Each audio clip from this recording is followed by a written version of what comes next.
So I'd just like to start with a short poem from one of my all-time favorite poets. But before I do, let's just begin to move into the qualities and the energy that this practice affords us, primarily by relaxing, by really feeling the presence of the breath. But also, just as importantly, is taking everything that you know.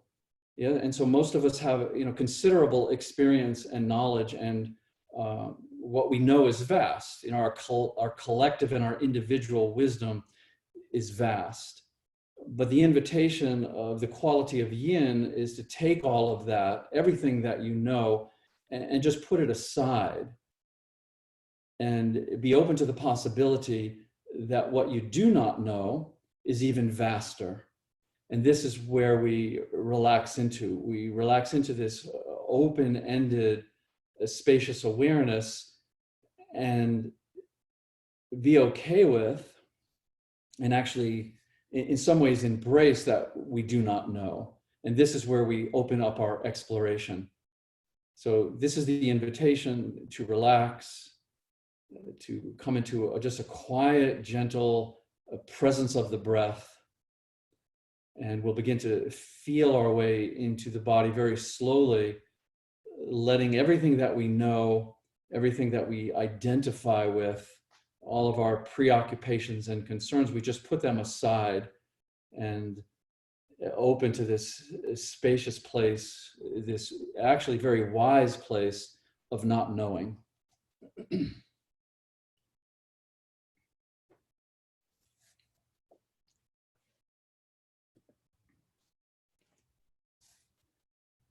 I've done my best to live the right way. I get up every morning and go to work each day. But your eyes go blind and your blood runs cold. Sometimes I feel so weak, I just want to explode. Explode and tear this old town apart.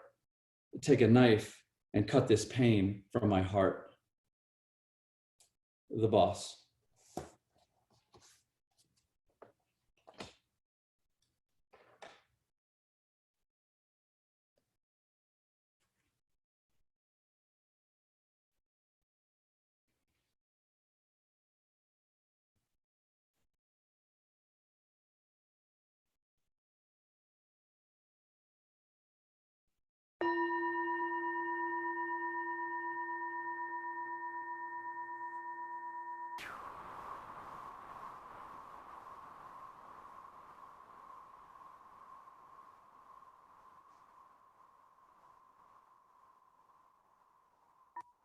Now the discipline of yoga.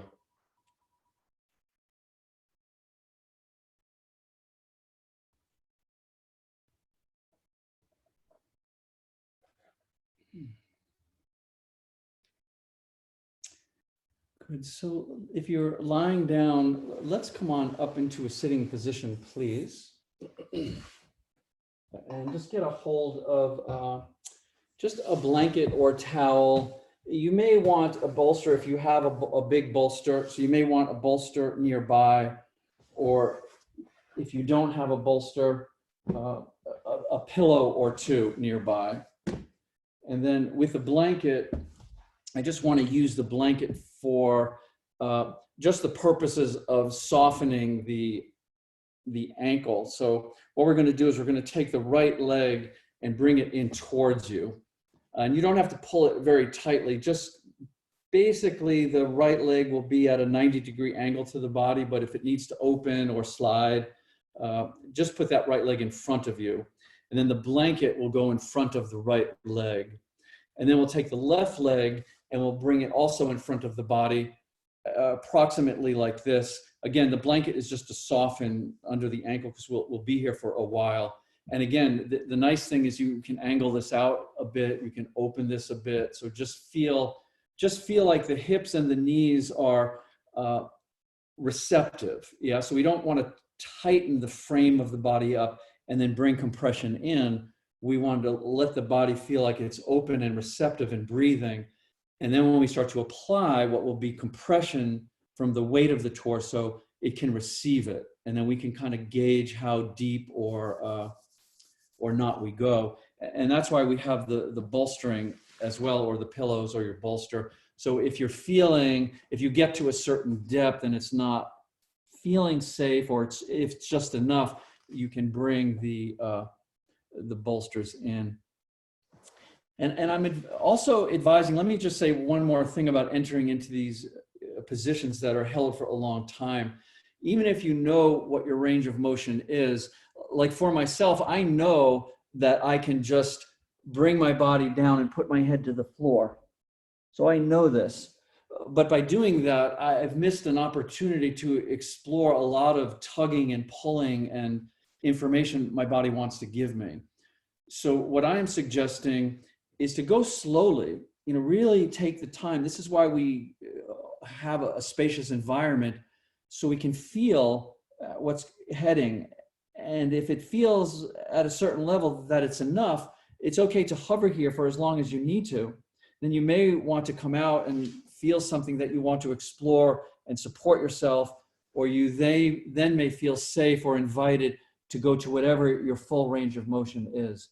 So let's come forward and just set your body up in a nice, relatively comfortable, receptive and open position that you can just begin the meditation on the body in a safe and curious way.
And we can think of this skin as an envelope, really. It's a container. And I just wanted to emphasize this, interesting, relationship that most of us have with this very thin, paper-like almost, translucent covering, envelope, container, and how much concern and attention and reflection we get back from it. So the idea of a yoga pose is to sink below that. In this, I mean, almost in a literal way, that's the relaxing part, is the sinking in, the merging with, the ability just to kind of melt into this somatic, visceral sense of aliveness. And this is why the invitation was to put what you think you know, what you do know, yes, both, aside, and allow yourself to not know, and see if you can cultivate and explore a language that is not literal with the body, not linguistic, but expressing itself in a way that we listen from more of a place of our intuition, more of a place of our heart. So ultimately, it's a relaxing out of the mind and a resting in the heart.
Good. So let's come on up from here.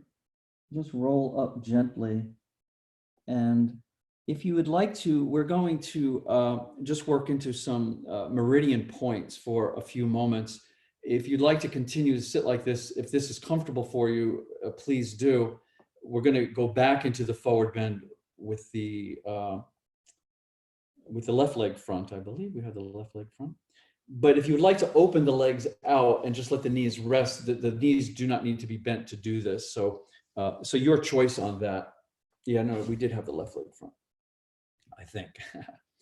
So what I'd like you to do, and just do this very gently, we're just going to work up some meridian points, and we're just going to be tapping with the 4 fingers. So just do this very gently, and if it feels painful, if there's a little twinge of pain, just keep tapping and let it start to release. Also important to breathe and to relax. So the first thing we want to do is you want to find the rib cage where it starts to flare off down towards the hip. So right here at the bottom of the sternum where the ribs are.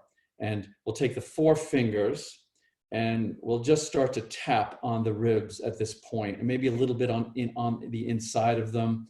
This is the neural lymphatic points. This is very lovely for the spleen and lymphatic stimulation. So just tap gently, just feel it. Keep relaxing your shoulders, let the breath be soft and relaxed. And right there at the ribs or a little under the ribs. If we get below the ribs a little bit and in, we can get into the adrenals a little bit. Good, and you can just relax the fingers now. And then we're going to come right up to the center of the sternum. So right at that breastbone there. And the same thing, 4 fingers, and we'll just tap at the sternum. So tap, tap, tap. So this is very good for vitality. This is stimulating the thymus points, metabolism. So just a nice, light, energetic tapping.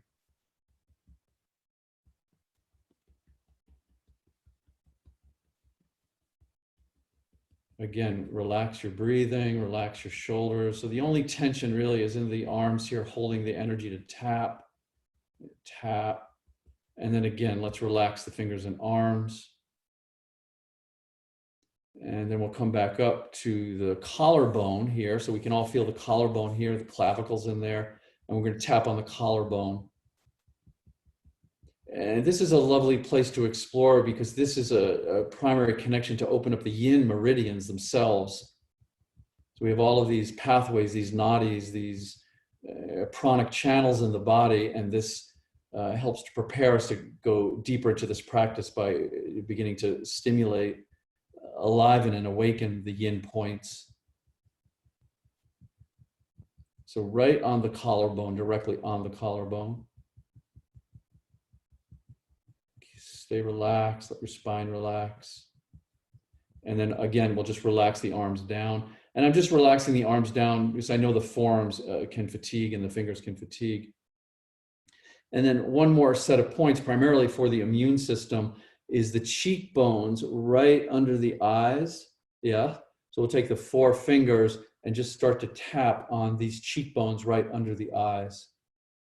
It's very, very good for the immune system. And obviously this is reverberating into the nasal passages, the sinus passages, and the complication of all of that. If you would like to a bit, you can go over to the sides of the temples a bit. This is also stimulating for the pineal gland.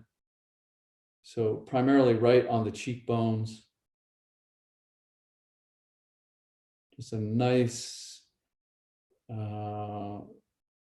just a conscious tapping. So you're not hurting yourself, but you're feeling the vibration through the bones. Good. So let's relax that back down. And then let's come forward. I'm saying we have the left leg in front. I'm like 99% sure that's correct. Doesn't really matter. So same thing, same forward bend, just relax down.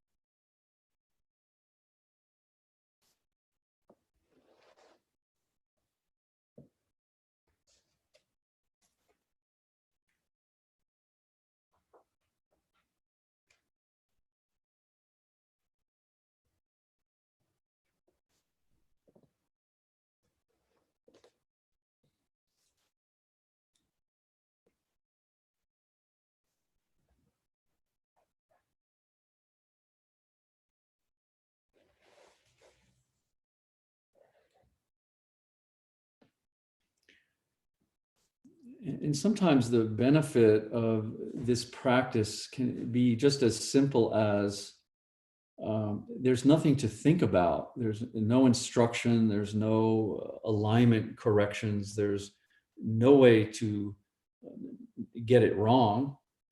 So you just get to feel. You get to take a break from everything that you are, navigating in the intellect and just whatever we hold with the mental energies of the thoughts in the mind, and just get to feel closer, to bring yourself into this pulsation and this vibration of the body itself. I mean, just taking the time to feel how visceral it is to be in this body. And then the exploration, when we make that connection, is, oh, there's information here. My body is holding energy and tension in a certain way because it wants to get my attention and it wants to share something with me.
So ever so slowly, let's begin to emerge and restack the spine. And just sit with this for a moment as you come up. So not only were we holding in this forward bend for quite some time, but we also provided that vibration with the tapping. So I just like for you to sit for a moment and just take this all in, just feel that first and foremost, your body is vibrating. We can put all this fancy context onto it and talk about anatomical context, but the fact is that at your very basic, you are vibrating, and we want to start to feel the very nature of that vibration. This is what I mean by a visceral sense of aliveness. We're feeling the purity of aliveness without having to put it into a linguistic or conceptual framework. Good. So then you can open the legs out, and we'll come back to this, but we're going to keep moving here a bit. So if you do have one of these small bolsters, we're going to take the small bolster. I'm going to put it on a blanket like this, fold up a blanket and put the small bolster on it. So if you don't have the small bolster, no problem at all. Just improvise. Take a blanket or a towel. I'm using a blanket and just roll it up.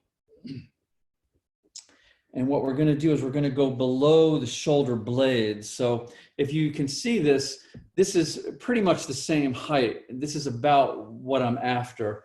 Once you get into it, if you feel like it's certainly too much and doesn't feel safe, bring it down, unroll this or take this off this. If you, well, no, don't go for more because we want to hold this over time and we want to open up the respiratory diaphragm. So I'll actually show it on the roll here. And in the mid upper back, you have these two bony protrusions called the scapula or the shoulder blades. We want to locate them. So we're going to sit in front of this roll. So the roll is horizontal from hip to hip. And keep the feet on the floor. This helps to stabilize the lower spine. And then come to your forearms or elbows. And like I said, if this is on those bony protrusions, bring the body up more. I'd like to be right below them. Yeah, right below them. So this is a little lower than exact mid-spine, but it's not low spine either.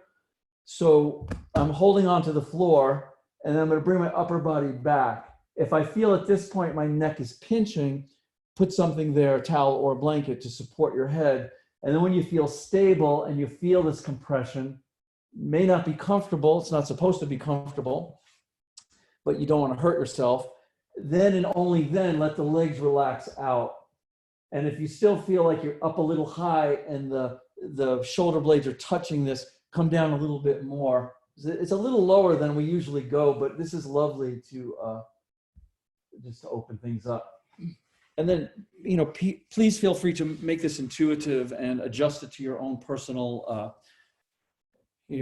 skeleton and the way that your body is holding tension.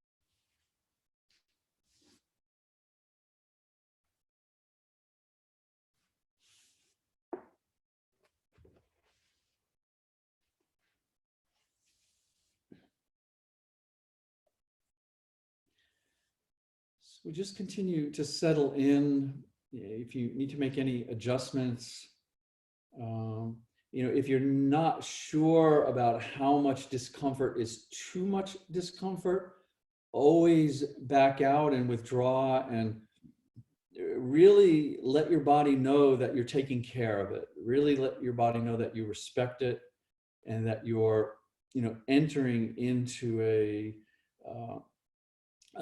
conscious, intelligent relationship with it. We're not trying to, this is not a stretching or a fixing or self-improvement practice. This is a practice of contemplation and cultivating a meditative quality with your relationship with your body. So we want this compression to feel welcome. We want to open the body as something that is receptive to exploring what's going on for your body in terms of all of the, physiological, psychological, emotional tensions that are being held.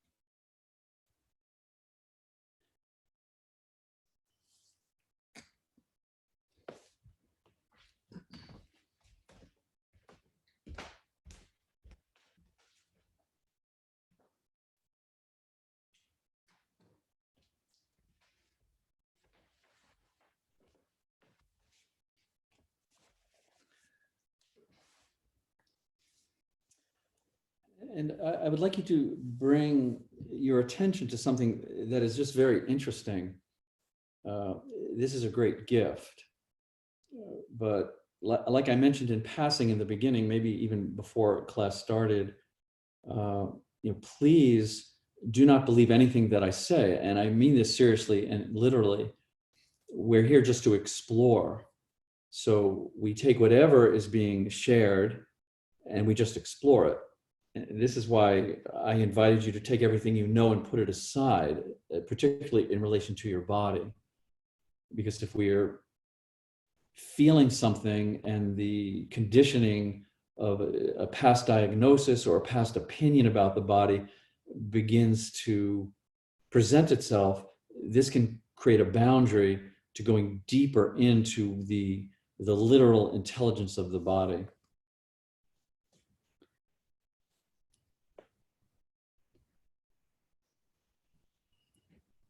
So this thing that I find most interesting is that we have this amazing capacity to superimpose meaning, to give meaning to our experience.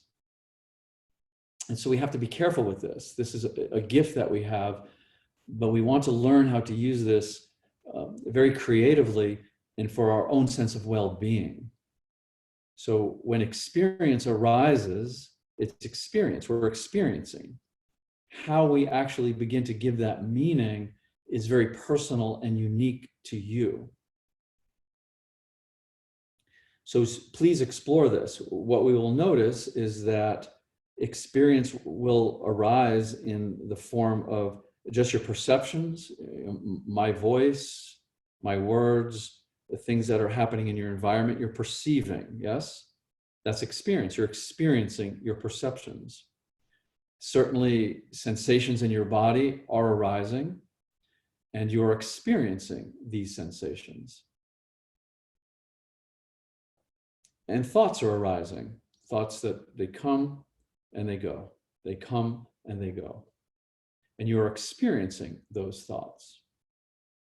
The invitation of our yoga is to not be so interested in the content itself of the perception, the sensation, or the thought, but start to explore the nature of this experiencing, this knowing, using your awareness to explore your experience.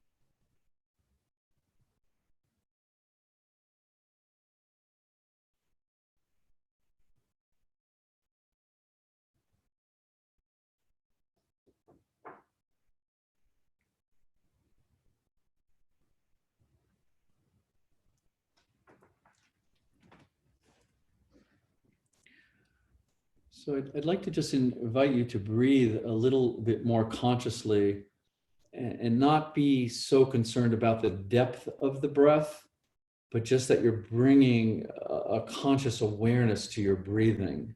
And I'll just guide this a bit just to keep us in the rhythm. So just begin to inhale and feel that your entire body is just full. You're filling your body with this inhale breath, the whole body, fingers, toes. And the exhale, you're emptying. So everything is just emptying out. And just stay with this imagery. Again, the depth and the way that you're breathing, not so important, but inhale and fill up, feel full everywhere, the brain, the gut, the heart. And exhale, let it empty and just feel this release, this wind whooshing out of the body on the exhale.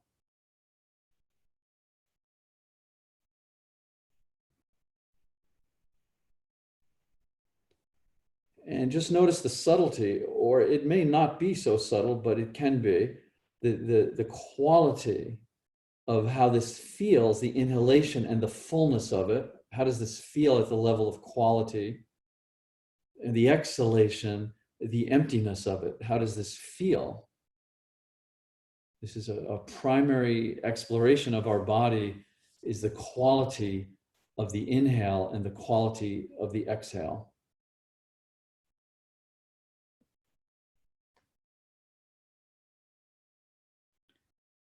And then take the inhale and just breathe into the brain, the physical organ of the brain. Inhale, fill it up, expand it. And on the exhalation, I would like the exhalation to flow right out of the gut, right through the digestive system. Exhale and just empty it out. And again, on the inhale, breathing into the brain, filling it with oxygen, letting it expand. And the exhalation right out through your digestive system, complex, dark, like a labyrinth. Just let the exhalation release and relax and let go. And again, just simply be curious, the quality of the inhale into the physical brain, the quality of the exhalation draining through your intestines, your digestive workings.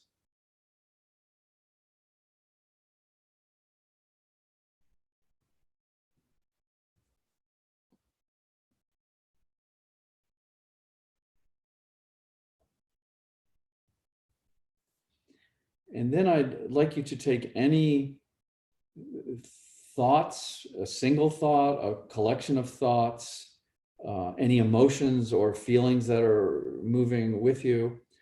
And we'll take the inhale and bring an element of concentration. So let's just say a thought. We'll bring the inhale into a concentration, make it bigger, make it more alive, lighten it up. And on the exhalation, let it dissolve. So it just dissolves, just like a sandcastle at the edge of the beach, just water running through it. And again, anything, an emotion, a feeling, a thought, bring the inhale in, nice full presence of the inhale breath. Whatever it is you're exploring, get as close as you can to it, go right to the center of it. And on the exhalation, again, dissolution, melting.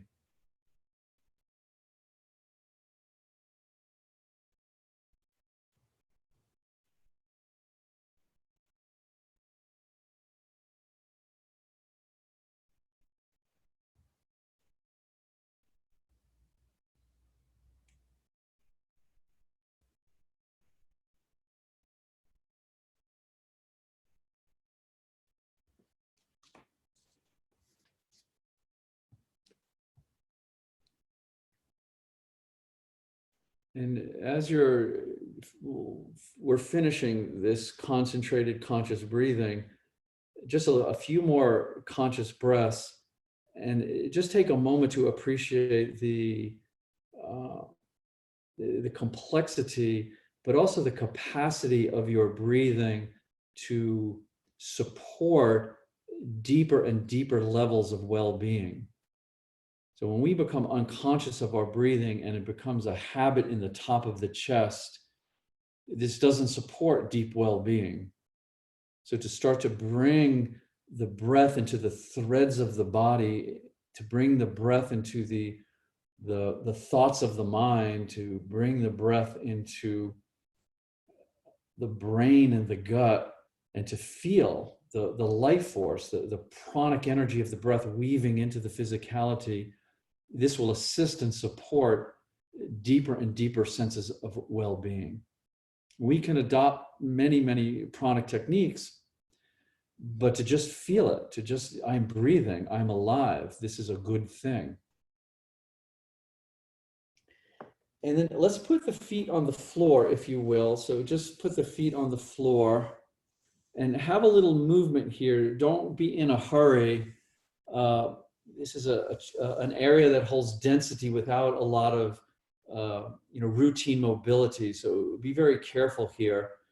And then when you feel ready, and I do emphasize taking your time, feet on the floor, let's roll off onto your side. Try to come off the bolstering, and we will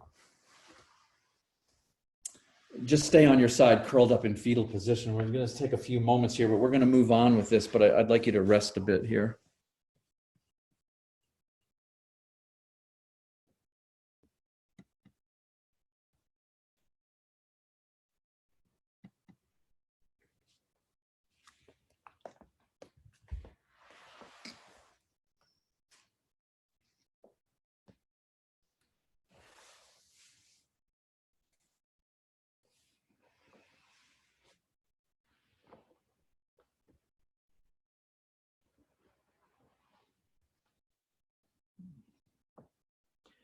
You know, on second thought, if you're curled up on your side, then roll onto your back. Let's take a little more rest here. So that was significant. And I just want to have the even distribution of the chi through the joint. So let's take a few more moments to lie and rest on your back, because we're going to stay along this back line.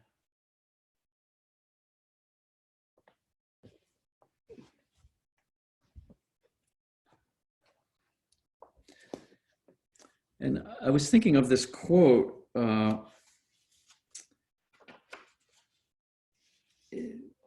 just sort of in relation to what I said about putting, you know, everything you know aside and coming into a place of not knowing. I also think this maybe will balance out my first quote that we opened the class with. Human beings are part of a whole called by us the universe, a part limited in time and space. We experience ourselves, our thoughts and feelings as something separated from the rest, a kind of optical delusion of consciousness. This delusion is a kind of prison for us, restricting us to our personal desires and to affection for a few persons nearest us.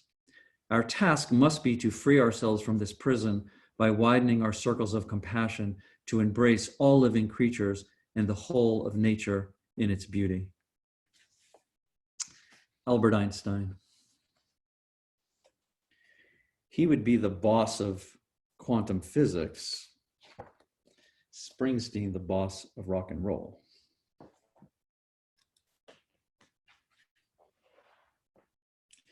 And that is so beautiful, you know, and this is so appropriate to our hatha yoga, the physical yoga, that when the body does start to tighten and contract and dehydrate, it can feel like we're living in a prison, yes? And when the mind starts to contract around you know, outdated belief systems and habits that become neural pathways, this can feel like a prison.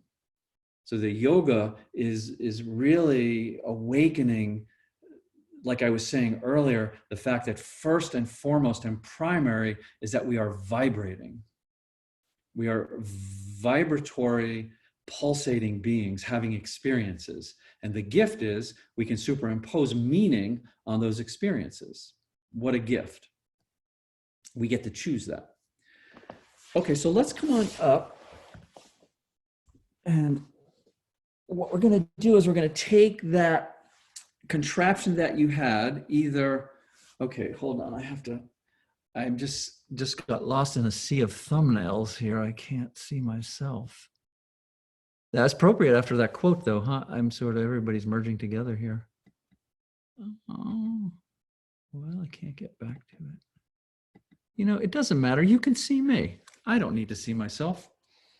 So take either that roll that you had or the contraption with the small bolster, if this works for you. So either will work, or you may need to modify it for this, because very simple transition here, but a certain amount of intensity. So we went to having it up below the shoulder blades. What I would like to do now is I would like to tuck this in lower. So lumbar area, nothing else added. The only thing you can add is either bring it down and decrease the depth of it, or you could get more, like if I wanted to take this blanket and double this up, then I would probably, you know, maybe hurt myself. But if your lumbar is that flexible and you want that depth, I'm inviting you to explore that for yourself. But I'll just stay with what I know is safe for myself. And so we're just going to tuck it in. The only real concern is to keep the feet on the floor, keep the elbows to the side. And there's a chance when you bring the upper body weight back, my buttocks is coming up a little bit. I let it happen till my upper body, and then I'll snuggle down to make sure the buttocks is on the floor. So when you let the legs out, the lumbar isn't taking all of the compression. I'm feeling grounded with the butt on the floor. Then I can just relax here. So we should have a nice compressive force that's coming into this lower lumbar area. So we've just moved down from the mid back. But I'm going to try again to get myself. Oh, there we go. Okay, I'm back. Whoops, no, I'm gone.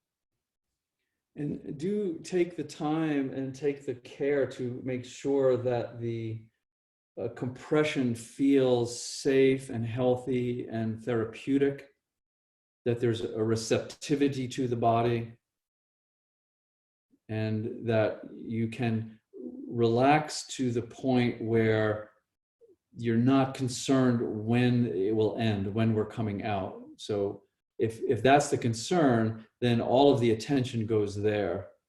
What makes yoga yoga is that we're allowing the body to just be held as a container to contemplate these various experiences that are arising. And this is the curiosity. This is what I was saying, the difference between the content that will arise and the fact that you are experiencing. And so we recede from the content. And this is very relaxing for the mind as well, because as we all know, the content of the mind can create tension in the physical body. So if we can develop the capacity to let thoughts arise and subside, and we're not so interested in the content, then we get to explore the deeper dynamic of just our reality moment to moment. So please really do allow yourself to relax, to feel, to listen.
Relax all effort to arrive somewhere else.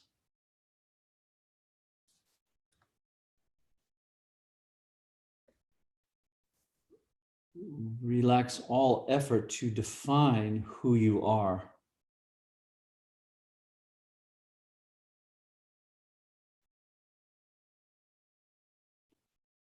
Relax all effort to figure out what anything is.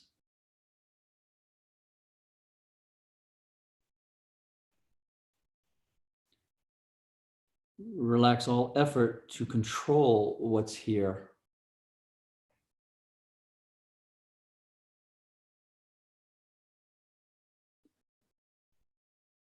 Relax all effort to make something else happen.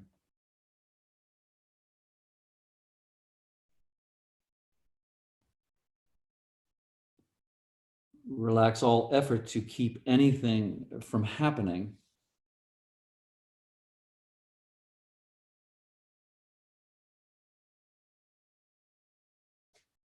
Relax all effort to direct the flow of attention.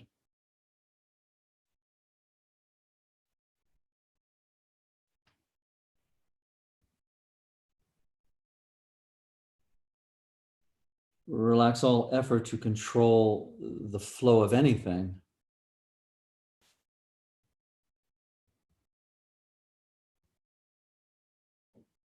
Relax all effort to change what's here.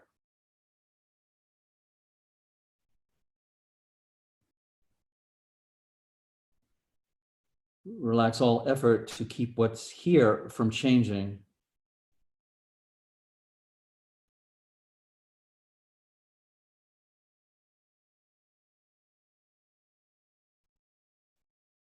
And now relax all effort to relax and simply be.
So before we release from here, two choices, or maybe more choices if you would like to invent something, but you can bring the knees right up towards the chest and roll, sway side to side, or you could put the feet on the floor and just let the knees go back and forth. Just let them sink all the way to one side, and you'll feel that tugging sink all the way to the other side. So we always want to make these exits from these yin postures super slow and juicy. So if there's anything that needs attending to, go ahead and attend to it. And just feel like we are releasing the muscular tension out of this fascial envelope, just like I described the inner workings of your body being in this envelope of the skin. All of your muscles are in these envelopes of fascial tightening. So it's keeping them separate. It's holding them in place. It's quite fascinating. It's helping them to communicate, but they tighten into the muscle when we hold these poses. So we want to loosen these inner envelopes so the muscles can then come back to their fluidity, and hopefully this begins a process of internal hydration. So take your time here, just sway, bring the knees up, knees back and forth, whatever feels good.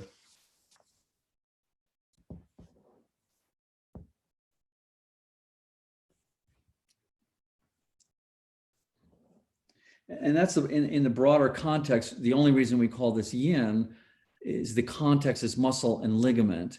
The muscle being juicy and fluid, the ligament being harder and more plastic-like. So these two are always in a dance together, and we're trying to relax muscle, unengage muscle as much as possible, and then the receptive compression force goes into these fascial envelopes, and it starts to open the body in a much deeper way than if we just were stretching, because stretching addresses the muscle for strength and movement. So again, when you're ready, let's roll off to your side, and you can bring your knees up or lie flat. We're going to, we won't take a longer rest here because we're going to finish the forward bend that we started, which seems like eons ago. But just take some time here. Just take a rest. Shake this mid back, this lower back vibration a bit.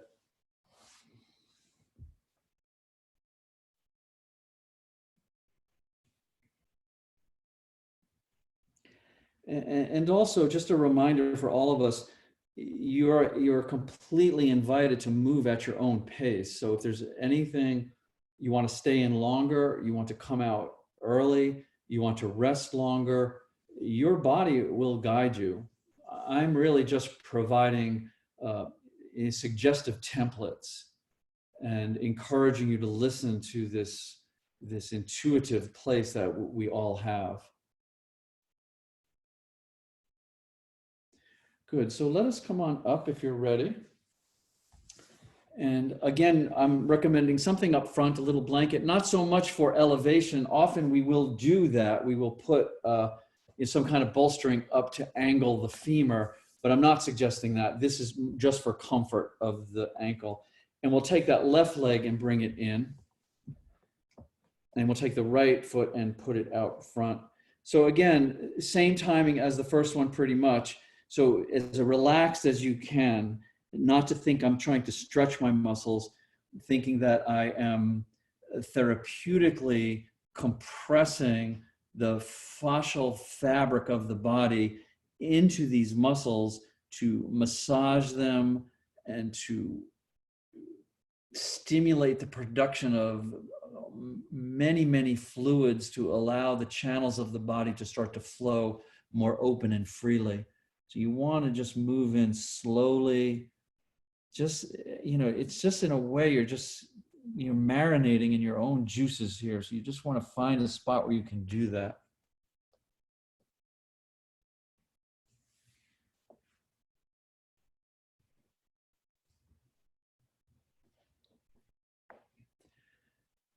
And just to say, it's almost, I can't really even describe this yoga to people. So I think that's it right there. If someone asks you, oh, what are you doing staying in these poses? The simple answer is just, we are just marinating in our own juices.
And part of the deeper, genuine relaxation is really cultivating a trust in the movement of life itself. And this is when the intuitive intelligence can just flow into the mind. So this is the beautiful thing about, having the capacity to put what you know aside, the collective works of your mind. You just put it aside, relax and rest into what you don't know, into this just this movement of life. This is what yoga is. And then it's an allowing of this intuitive intelligence to just flow into your mind, into your cells, into your tissues. It's just beautiful, and it's very elemental. Yoga is so incredibly simple because it's making this direct contact with your moment to moment visceral experience. And this is just a beautiful thing. And then we see, when we start to superimpose complexity on it, or questions or uncertainty, like I said, we're doing that. We're giving that experience meaning, and we relax back out of that. We just keep relaxing. And it's just such a lovely way to free ourselves from this delusional prison we sometimes imagine ourselves in.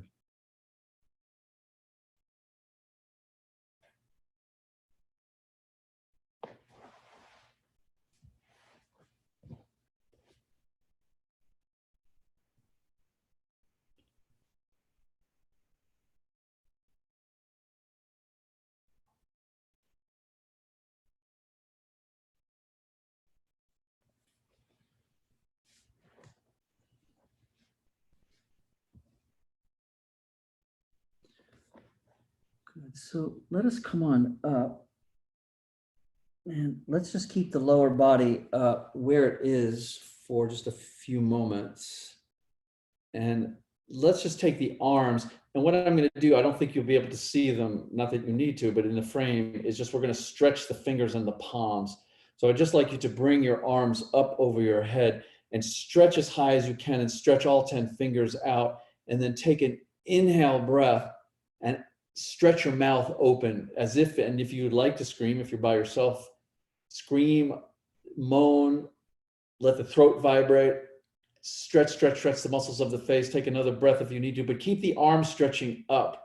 Try to bring the elbows a little bit back behind the head if you can. Keep the fingers stretching, just tight and tense and stretching and up. Jaw muscle, tongue, back of the eyes, muscles of the face, forehead, and then just relax everything back down, and just keep the relaxing going, and we'll float right back into this lovely open square forward bend.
And allow yourself to genuinely sink into, melt into this this vibration. Your bones are vibrating. Your belly is vibrating. Any discomfort that you're feeling is vibrating.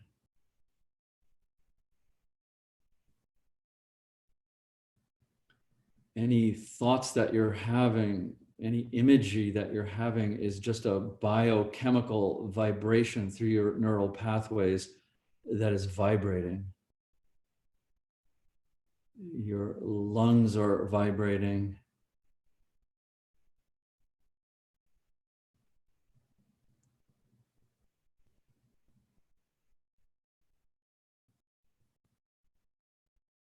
And this is restful. This is peaceful. This is a place of a simple equanimity before we have to build a personality, build an ego, build the prison of our thoughts and concepts and belief systems, to just rest in the visceral aliveness of this pulsation and vibration.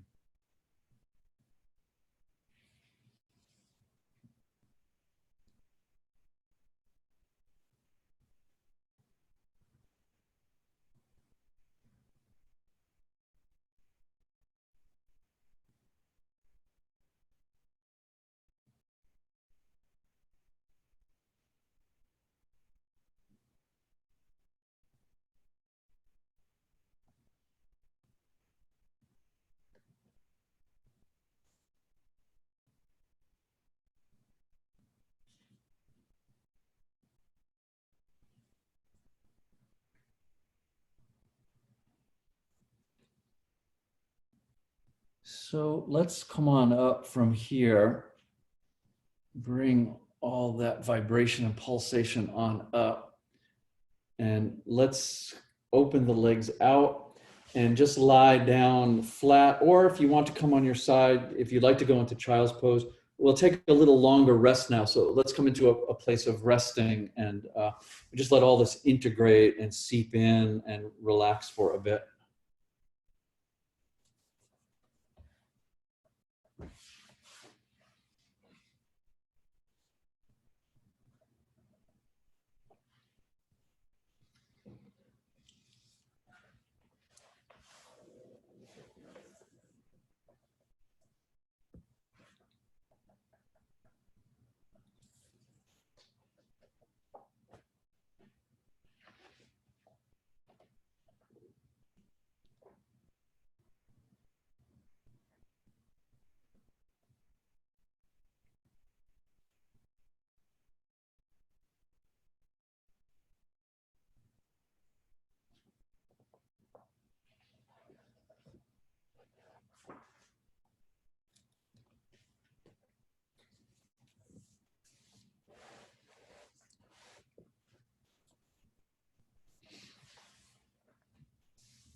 And even when you're breathing very gently and very slowly, you don't even need to breathe deeply.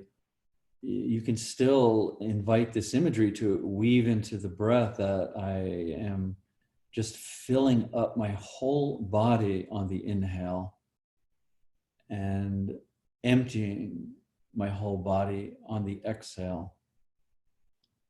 So sometimes, yes, we use the breath in a very direct, almost forceful way, or at least a more concentrated way. But sometimes we want to really feel how effective and really deep the subtlety of the breath can be.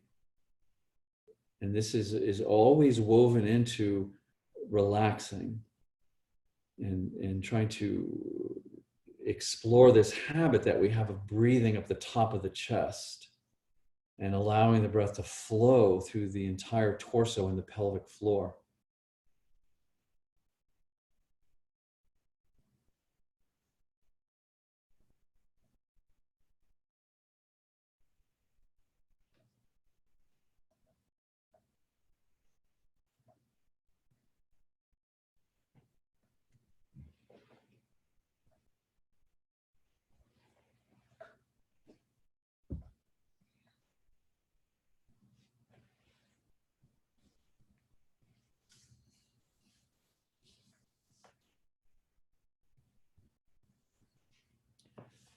And then certainly as we get more intimate with our breathing and appreciate the subtlety, we start to break the habit of getting lost in our thought.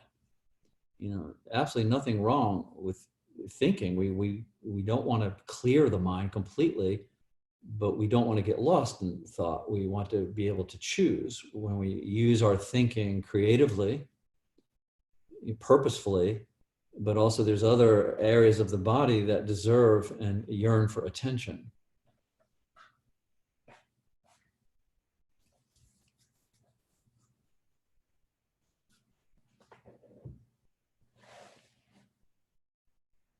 So let's come on up, please. And again, just nice and slowly, the height of this will determine the intensity primarily here, not simply the pelvis, but the psoas as well. So this is going to, we went from the shoulder blades to the lumbar. We're going to go to the pelvis, the pelvic area. So here's the lumbar area here. Yep. And then it sets down on this little triangle of the sacrum here. So if I found my tailbone and I came up a bit, I'd feel the sacral area, and then here's the pelvic area. This is the most ligamented part of your body. So this is where we're going to place this bolstering, not up here because we've already been there. And then I'd like to show you what we're going to do with the legs. So the placing is similar to when we rolled over it, but I'm going to ask you to elevate the hips up. And so see now, again, here's my lumbar area, and I'm just placing this on the pelvic area. Yeah, and then we're going to let the legs relax out. And this in and of itself, for most of us, will pull on this psoas area here. But what we're going to do with the legs is then, oh yeah, this is good. So you'll be laying back. I'm just making sure I can see properly. Is we'll stay here for a while to let the psoas adjust to this. And then we will walk just the heels over to the left as far as you can go till you feel a tugging on this right hip. And you could stay here if you'd like, or you could bring this right ankle over the left, and this just exaggerates it a little bit, yeah? And then we'll just relax, the body will be down. And just to make a note that that golden glow coming out of my head, that's from doing a lot of yoga, so you have something to look forward to. No, not really. Okay, so allow your pelvis to come up over this. Let's keep the legs straight first for a bit and just really feel this. And not only this over the hip psoas area, but it's just the pelvis itself. It's a very, even though it's very ligamented and holds, you know, tremendous tension in your body, it's also a very delicate and sensitive area. So just take a few moments to kind of feel that.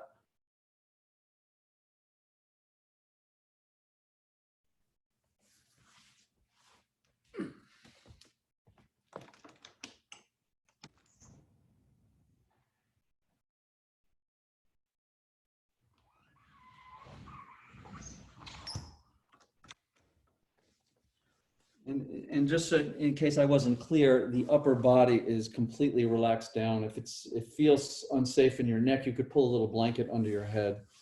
But we want to keep the body as flat on the floor as possible. And then if you feel like you're ready, let's start to walk those heels over to the left. You can just keep the upper body where it is. We're not going to try to bring the upper body over. And then when you feel you've established or you come to that edge of the tugging, the range of motion, it would be the right ankle coming over the left ankle. The nice place to put the arm is on the floor over the head, the right arm, and it can kind of pull you a little bit to the left. This kind of opens up the rib cage and the right hip a little bit. But don't let the right arm dangle in the air. So just have it on the floor and you can kind of scoop it over the head a bit.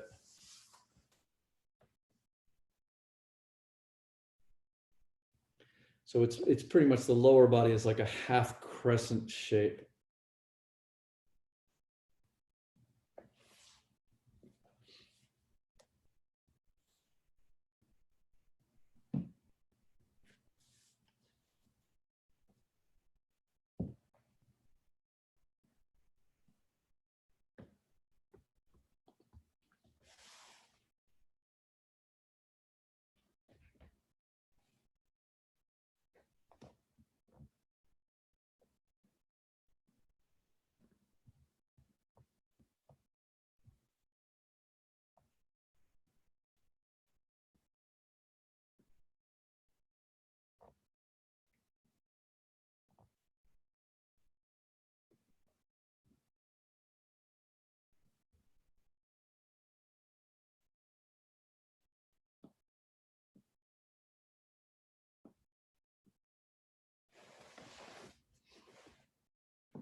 And then just any level of discomfort, it can be mild, it can be even rather agonizing, as long as you feel safe. Just notice, pay great attention to the meaning that you may or may not be assigning to it. And this is primary really to our contemplation of yoga, because when we begin to realize that we are putting some kind of meaning or conceptual framework around this discomfort at the level of sensation, this determines in many ways also our level of psychological suffering.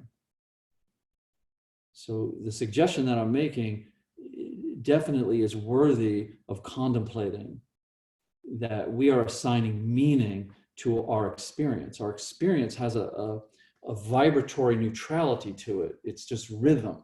It's the dance of being alive. So notice that this is why we're doing the posture, to create this this level of compression. I don't even want to call it that. This experience you're having in your body, and then notice what the mind wants to do with it.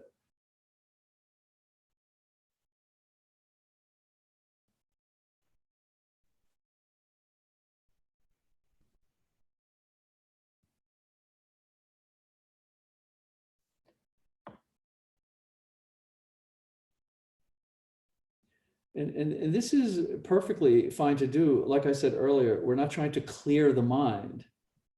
Yeah, Sam Harris says the only people that have their mind can clear their mind if you're fully enlightened or dead. What we're wanting to do is take mental notes, be open to insight. So, but we don't have to dwell. We don't have to get entangled. We don't have to start telling stories and follow those stories. We're simply observing our experience. We're simply mentally noting and relaxing.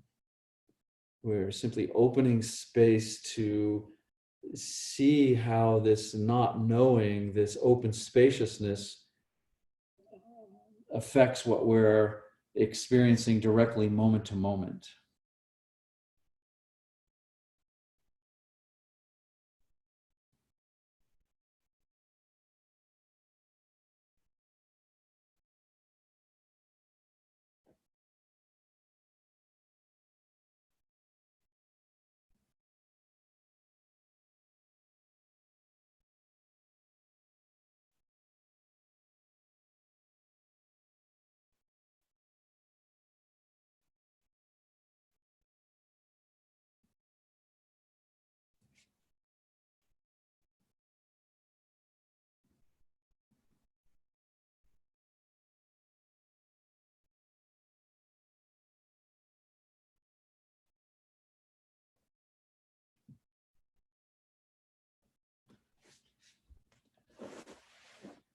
And so you can, if you have your ankles crossed, that right over the left, you can uncross it.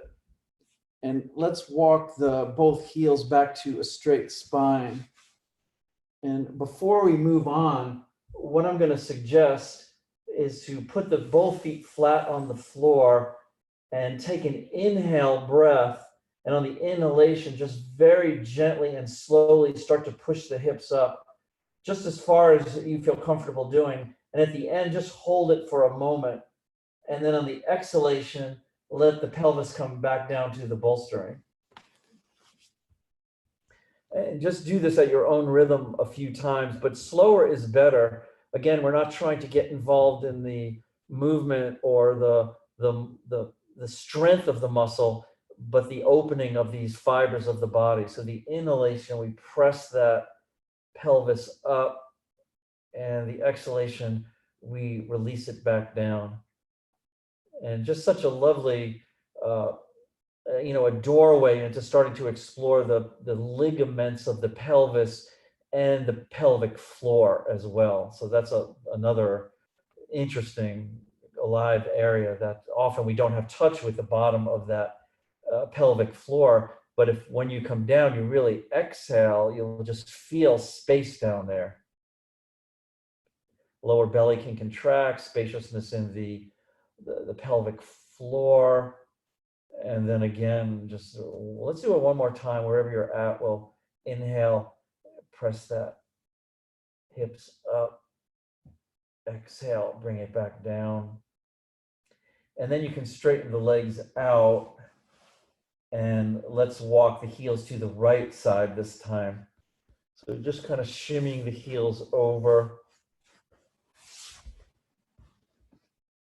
And then if you would like, this is always optional, so you can just bring the left ankle over the right. The suggestion of the left arm is just to scoop it over the head, it'll pull, you'll feel it. Who knew that the hips and the shoulders were connected?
And we don't really even need to, understand this anatomically. And, obviously, I'm just using the language because it's a convenience, but it's all just a symbol. It's all symbolic.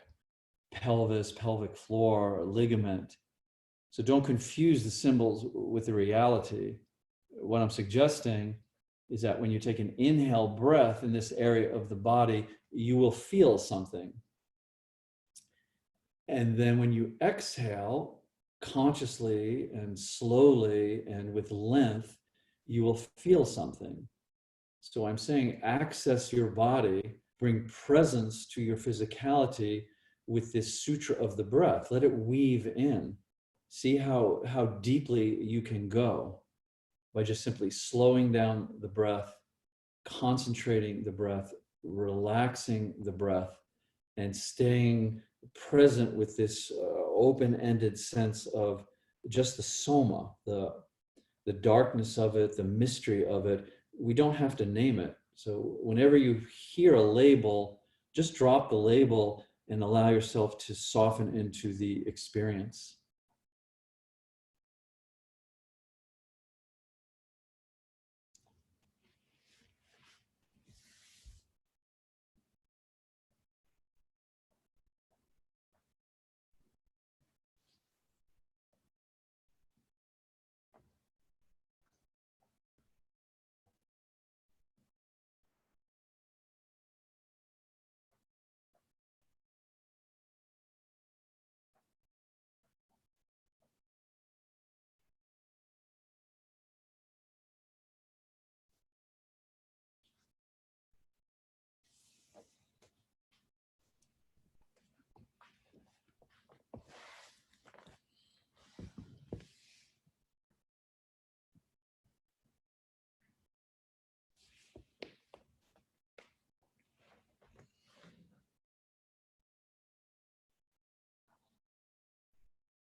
It's almost as if the breath is like these ribbons that wraps itself around these internal structures of the body.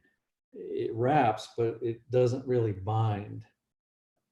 And the breath allows us to really kind of lean into all of these pulsing, vibrating organs.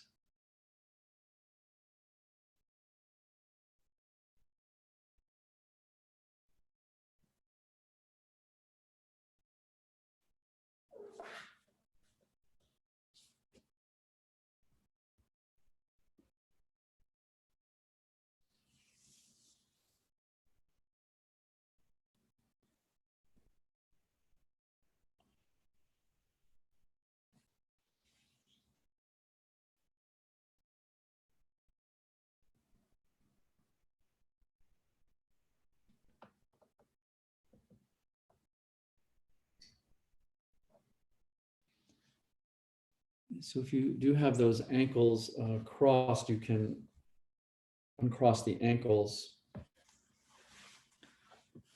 and you can walk the heels back to a straight spine. And then your choice, if you would like to put the feet back on the floor and press the hips up slowly on the inhale, let the pelvis relax back down on the exhale. Please feel free to do that. If you're ready to just remove the bolstering, elevate the hips, and we'll take a rest before we move on.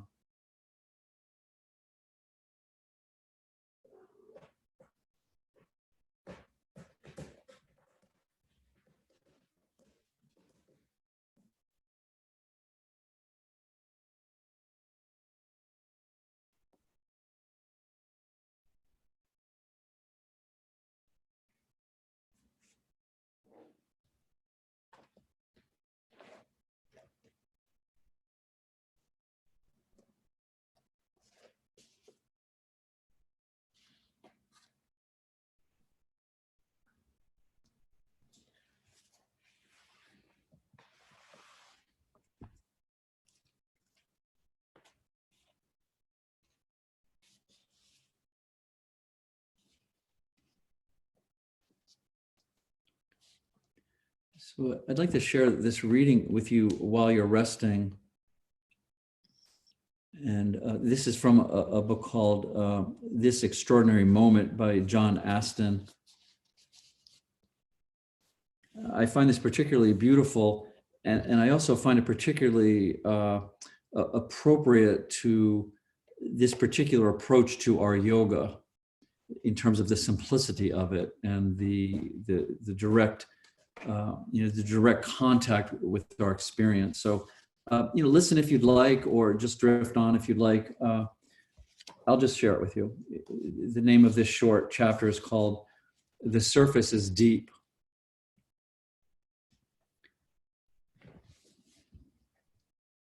In many teachings, we often hear things framed in terms of there being a surface or gross level of existence, which is then contrasted with some supposedly deeper, truer, subtler layer or dimension of reality. But actually, the deepest, subtlest depths are not found behind, below, or beneath, but smack dab in the middle of the so-called gross or surface level of things. Infinity doesn't lie in some realm beyond the apparently bounded or finite world. No, right here in the simplest, most ordinary of sensations and perceptions lies the most profound depth and boundlessness. That is yoga. All that's needed to realize this is to begin to appreciate that every experience, whether we label it as gross or subtle, superficial or deep, is by its very nature infinite and transcendental, insofar as being beyond any possibility of categorization or description. Notice that within every sensation and perception, there is an inconceivable depth. The taste of sugar on the tongue, the feel of wind on your cheek, the ocean's roar, the reflection of sunlight dancing on the morning dew. These everyday experiences are, each in their own way, completely beyond comprehension. Simply feel the presence of your experience right now. You can sense the ways in which it contains an infinite number of dimensions and textures. The transcendent nature of reality is not veiled, hidden behind some grosser, more surface level way of perceiving things. No, the most profound, unfathomable depths are 100% present in and as every single perception. And so right now, there is no need to venture to some other place or time to find greater depth, because it is already here, present as the total indescribability of even the most ordinary human perceptions and experiences. See that robin in the tree? There is no more profound truth, no greater spiritual dimension to be found, no hidden depth lurking in some other realm or plane of existence beyond whatever seemingly mundane, commonplace experiences we may be having. No, the deepest, farthest reaches of reality are present right here and now in the most ordinary and obvious of perceptions, universes upon universes contained even in the simple act of seeing a red-breasted bird sitting perched on a tree. So you see, there's no need to struggle to get beneath or beyond the surface of things to realize some greater depth, because the supposed surfaces of life are themselves immeasurably deep.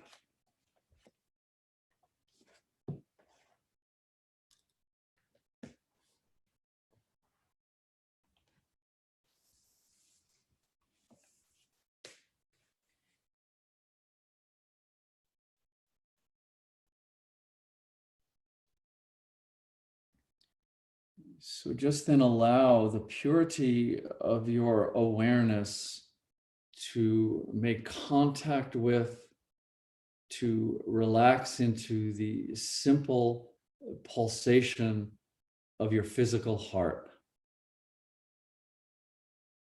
and just simply feel it. Feel the immeasurable depth of this simple beating.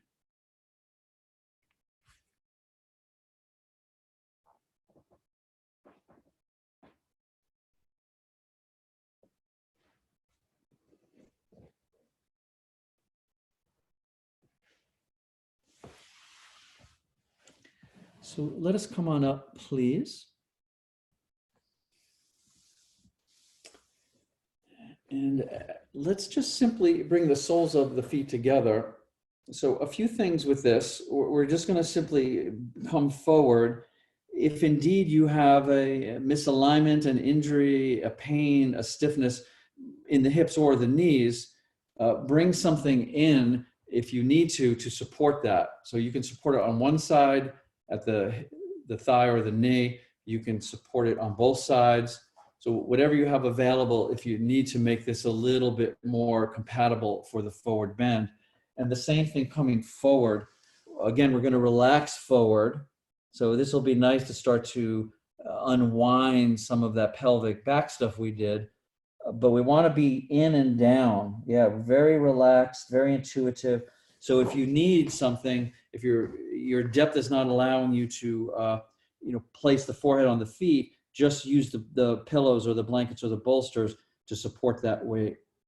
So we just come to a place of just a nice, delicate stillness to breathe and feel and relax and explore.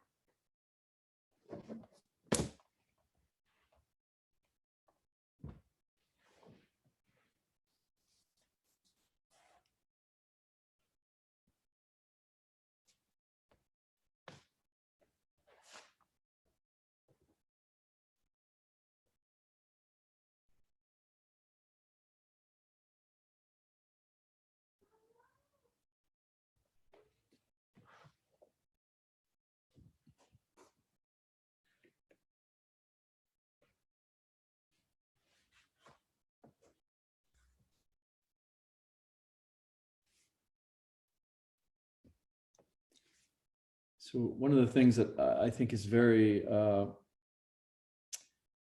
worthy to contemplate about what John was saying is that he's saying that even the simplest of sensations or perceptions, but let's just talk about sensations because you're in a mix of sensations right now. What he's suggesting is that they're beyond categorizing or describing.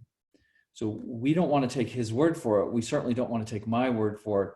We want to go as close as we can. We want to relax into the center of the experience and see what's there. Whatever it is, whatever you think it is, see if you can find it.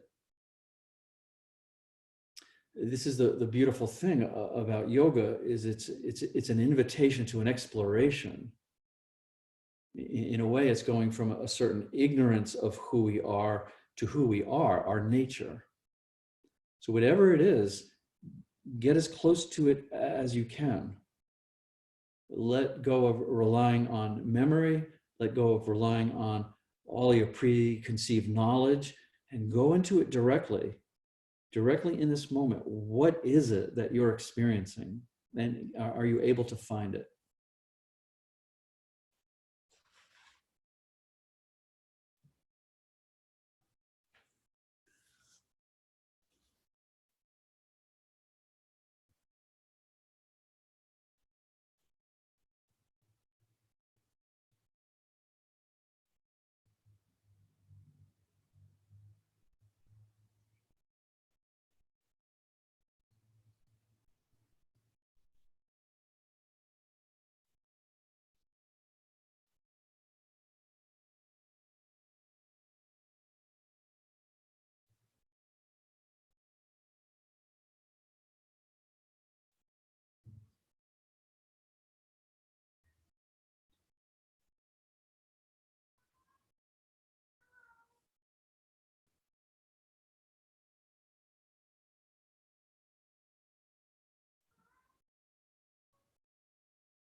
And, this is the same journey and exploration that they are embarking on in quantum physics. Let's see if we can find it. Let's go as deep as we can and see if there's anything there. They've not yet found it. Same thing with psychologists. That is their journey as well. Let's go into this thing called a mind, see if we can find it. No one has found it.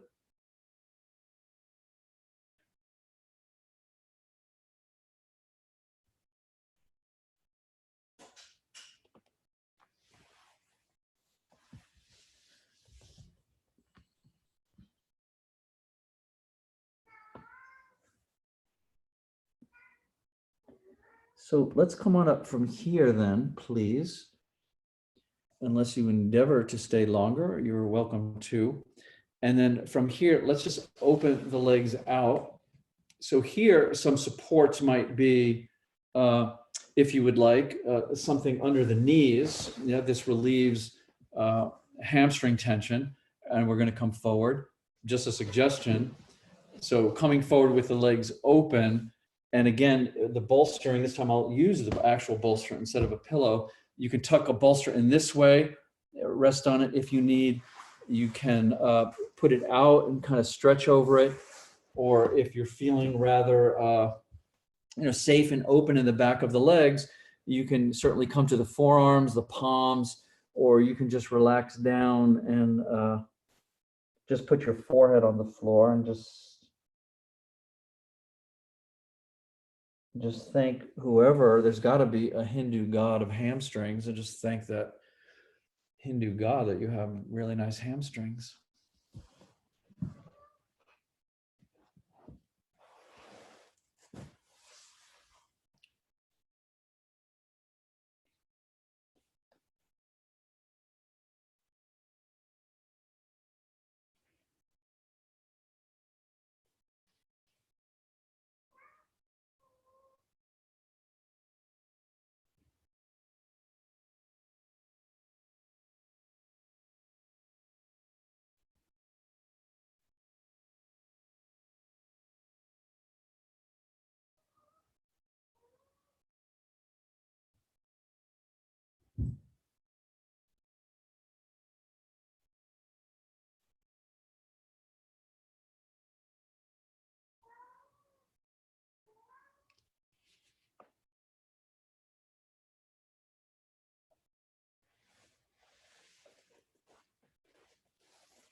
Allow your mind to be free of any thought, any opinion, any belief that interferes with your understanding of the universe and yourself as a harmonious oneness.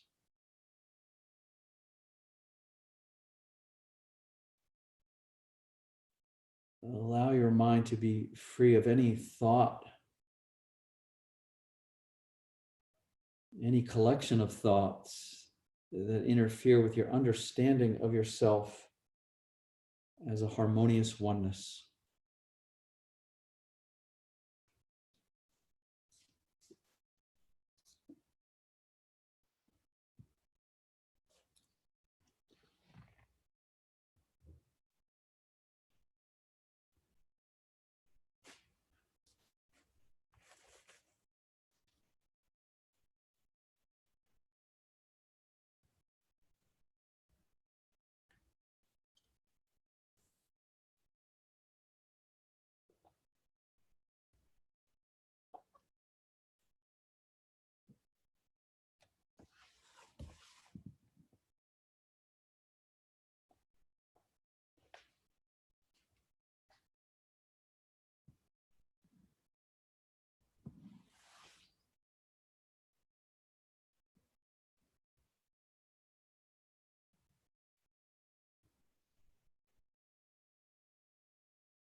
Let's just revisit that imagery just one more time because it's just so lovely to just gently allow the inhale to permeate your brain and allow the exhalation to permeate your digestive area.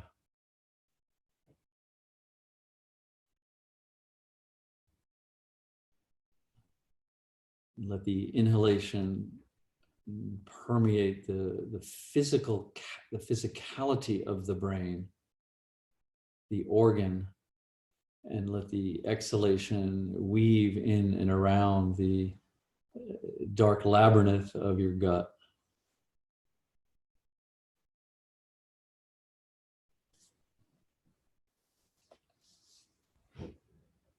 And then let's come on up from here.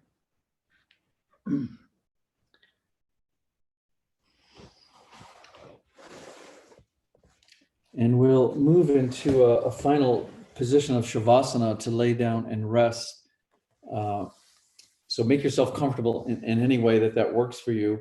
Or if you feel a counter pose or something else is appropriate, please feel free to do whatever you like.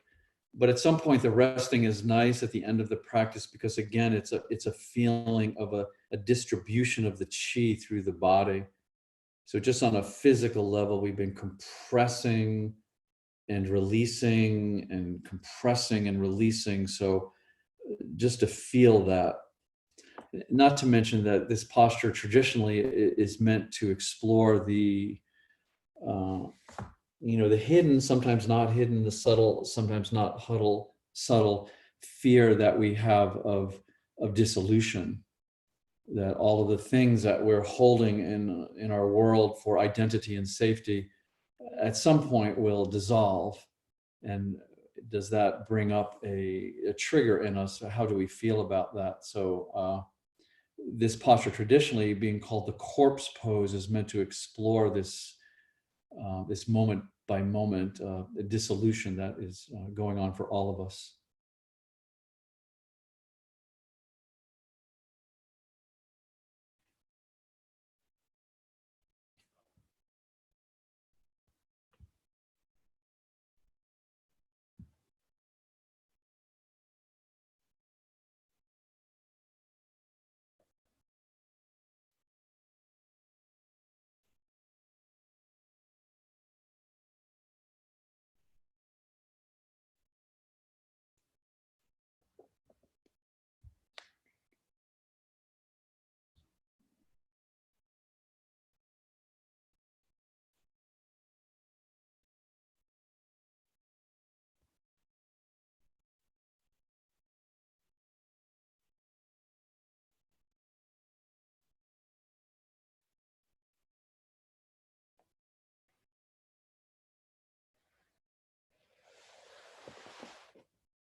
Just very softly, very gently let the breath start to come back into your present awareness. And along with the breath, we allow the intuitive intelligence to also just flow in, flow into our mind, into our cells, into our tissues, into our heart. And just feeling the simple presence of breath, sensation, intelligence.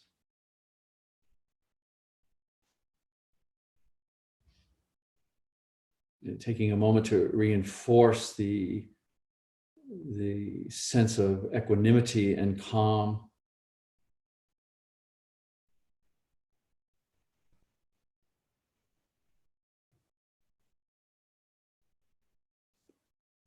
And then if you would like to stay resting, please do. If you'd like to sit with me for a few moments and close our meditation, this would be the time.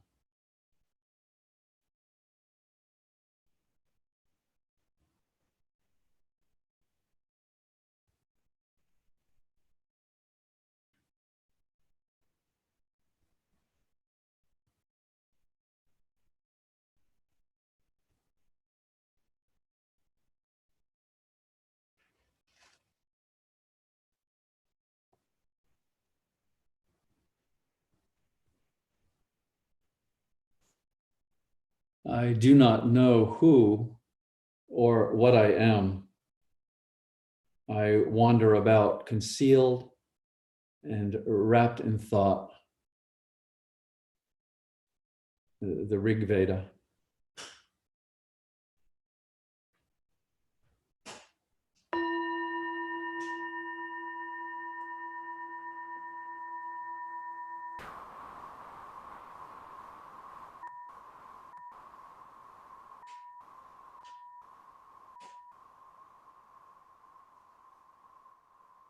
And namaste.